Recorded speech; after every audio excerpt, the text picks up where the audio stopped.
नमस्कार, आपले स्वागत आहे कूल किचनमध्ये। कैरीचे आपण भरपूर पदार्थ केले आणि खाल्ले। आता आपण बघूयात आमरस। आता तुम्ही म्हणाल आमरसात काय वेगळं आहे?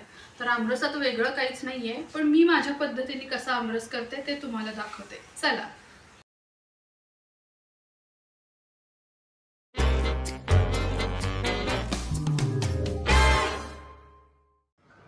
आता तुम्ही बघू शकता इथे आपण आंबे घेतलेले आहेत आणि हे आंबे कमीत कमी एक 5-6 तास भिजत ठेवायचे आहेत। या आंबे भिजवल्यामुळे काय होतं तर आंब्यातली जी उष्णता असते ती कमी होते आणि आंबा आपल्याला बाधत नाही। आता हे आंबे धुवून आपण भिजवलेले होते। याला आता काय करायचं आहे, आंबा घ्यायचा आपल्याला आणि असा पिळायचा आहे। तो पिळण्यापेक्षा मी म्हणेन आधी आपल्याला हा मऊ करून घ्यायचा आहे। हे बघा तुम्ही बघू शकता मी असं अंगठ्याचा दाब देऊन आतला जो गर आहे, आत्ता हा आंबा पूर्ण फर्म आहे, त्याच्याऐवजी ह्याला असं दाबून यातला जो आतला गर आहे तो मऊ करून घेते। यामुळे आपला रस छान निघतो आणि पटकन निघतो। आता अशा प्रकारे आपल्याला सगळे आंबे जे आहेत हे मऊ करून घ्यायचे आहेत। तुम्ही बघू शकता मी आता सगळे आंबे मऊ करून घेतलेले आहेत। हे बघा तुम्ही हे कसे असे छान बिलबिलीत झालेले आहेत, असेच आपल्याला पाहिजेत। यामुळे आतला रस जो आहे तो छान निघतो। आता हा रस काढण्यापूर्वी तुम्ही इथे बघू शकता अजूनही आंबा पूर्ण बंद आहे, इथे देठ आहे। तर हे देठ थोडंसं आपल्याला काढायचं आहे असं, आणि यातला पहिला थोडासा रस जो आहे तो वाहू द्यायचा आहे। अगदी एक चमचाभर रस जो आहे तो वाहू द्यायचा आहे। यामुळे काय होतं, जर हे बघा असा जर हा काही चीक राहिलेला असेल आंब्यात तर तो निघून जातो। आता आपल्याला हा आंबा पिळून घ्यायचा आहे। आता तुम्ही बघा फक्त मी हलकासा पुश केला तर बाठा निघून आला, आणि आता जरा जरा असं मी खालनं ह्याला पुश करत गेले की हा सगळा रस ह्याचा बाहेर येईल। यामुळे आंबे पिळायला सोपे पडतात, म्हणून आपण ते आधी मऊ करून घ्यायचे असतात। आता मी हा इथे घरचा आंबा घेतलेला आहे। तुमच्याकडे तुम्हाला जो आंब्याचा प्रकार आवडतो तो घेतला तरी चालेल। बऱ्याच जणांना फक्त हापूस आंब्याचा रस आवडतो, तर कोणाला पायरीचा आवडतो। त्यामुळे तुम्हाला जो आंबा आवडत असेल त्याचा रस तुम्ही करू शकता। आता हे मी पूर्ण आत्ताच हे साल पिळत बसणार नाही आहे किंवा स्वच्छ करत बसणार नाही आहे। हे मी बाजूला काढून ठेवणार आहे आणि आधी सगळे आंबे अशा प्रकारे या भांड्यामध्ये पिळून घेणार आहे। मग आपण बाठा आणि ज्या साली आहेत त्या स्वच्छ करून घेऊयात। हे बघा मी परत एकदा दाखवते, थोडासा रस मी काढून टाकते आणि मग पहिला हा चीक गेल्यावर आपण बाकी आंब्यातला रस काढून घ्यायचा। यामुळे आपलं काम खूप लवकर होतं, सोपं होतं आणि वेळ फारसा लागत नाही, आंबा अजिबात बाधत नाही। आता आपले सगळे आंबे पिळून झालेले आहेत। आता हे बाठा जो आहे तो आपल्याला पिळून घ्यायचा आहे, आणि हा पिळलेला बाठा जो आहे आंबे पिळून झालेले आहेत। आपण हे बाठे स्वच्छ करून घेऊया।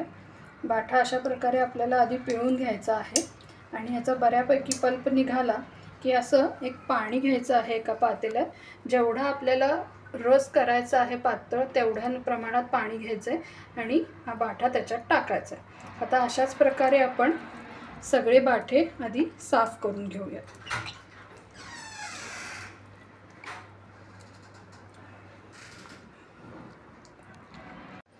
आता या आपल्या साली आहेत, तुम्ही बघू शकता। जर तुमच्या आंब्याची साल एकदम पातळ असेल आणि न तुटणारी असेल तर ती तुम्ही पाण्यात सुद्धा हाताने व्यवस्थित पिळून घेऊ शकता। पण तुम्ही बघितलं की ह्या आंब्याची साल एकदम पातळ नाही आहे आणि ही तुटती आहे, म्हणून सोपा मार्ग मी हा काढते नेहमी की असा एक चमचा घ्यायचा आहे आणि याने खरवडून आपल्याला सगळा पल्प काढून घ्यायचा आहे। यामुळे साल व्यवस्थित स्वच्छ होते आणि आंब्याचा पूर्ण पल्प आपल्याला मिळून जातो।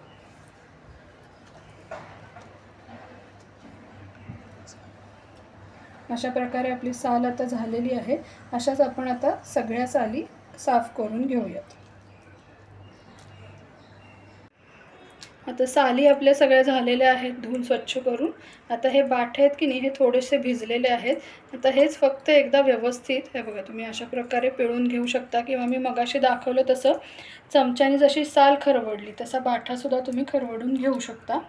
आता हे बघा बाठा आता स्वच्छ झाला, आता हा काढून टाकायचा आहे। अशाच प्रकारे आपल्याला सगळे बाठे ह्याच्यात पिळून घ्यायचे आणि मग आपल्याला हे पाणी आमरसामध्ये मिक्स करायचं आहे.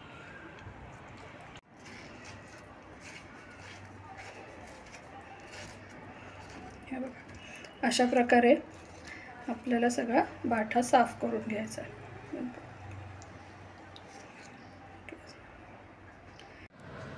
आता आपण हे जे पाणी घेतलेलं होतं ते रसात घालूयात. त्याचबरोबर आता जेवढी गोडी अपेक्षित आहे, म्हणजे आंबे किती गोड आहेत त्यानुसार तुमच्या साखरेचं प्रमाण ठरवू शकता. आंबे माझे बऱ्यापैकी गोड आहेत, त्यामुळे मी एक अर्धी वाटी साखर यामध्ये घालते. आता यामध्ये घालणार आहे मी, तुम्ही बघू शकता इथे एक पाव चमचा मीठ आहे, साधारण एक 2 चिमूट ते पाव चमचा वेलदोड्याची पूड आहे आणि इथे मिरी पूड आहे. आता वेलदोड्याची पूड ही ऑप्शनल आहे, तुम्ही स्वादानुसार घालू शकता किंवा आवडत नसेल तर नाही घातली तरी चालेल.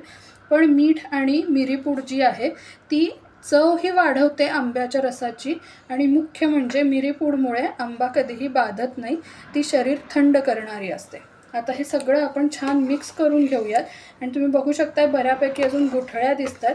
तर याच्यात तुमच्याकडे जर हँड ब्लेंडर असेल तर तुम्ही हँड ब्लेंडर फिरवून घेऊ शकता किंवा मी आता याला मिक्सरमध्ये पल्सवर साधारण एक 2 ते 3 वेळा काढणार आहे आणि मग आपला आमरस तयार आहे. चला तर मग मिक्सरमध्ये आता आपण ह्याला काढून घेऊयात.